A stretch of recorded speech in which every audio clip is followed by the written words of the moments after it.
நீலமலைச்சாரம் தென்றல்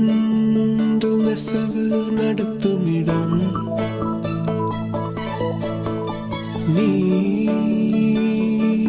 நீலமலைச்சாரம்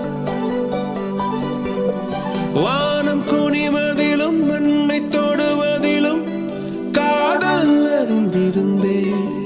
காணம் உறைந்து வடும் மௌன பெருவெளியில் ஒரு ஞானம் வளர்த்திருந்தே